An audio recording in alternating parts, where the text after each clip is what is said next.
опять грязь, грязь, которая льется без остановки. Вот вынужден записать еще одно видео.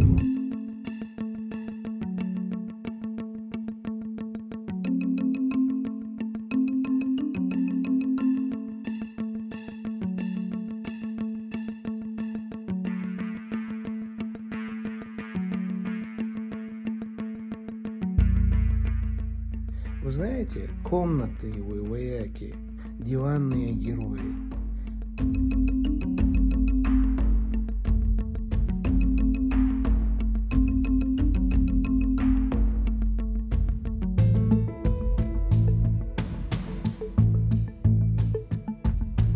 Я не думаю, что в этом споре кто-то выиграл. Словесный протест одного из русских националистов идеи создания детского лагеря «Ахмат» для того, чтобы там подвергались патриотическому воспитанию дети из нечеченских регионов, отражает достаточно широко распространенное мнение не только в среде националистов, но и в целом в российском обществе.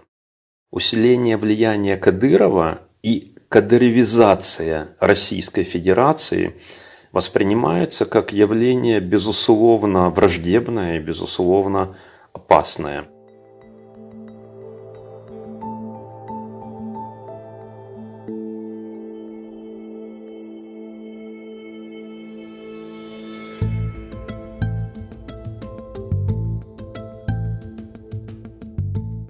Создание военно-патриотического формирования для детей и юношества под названием Академия Ахмат.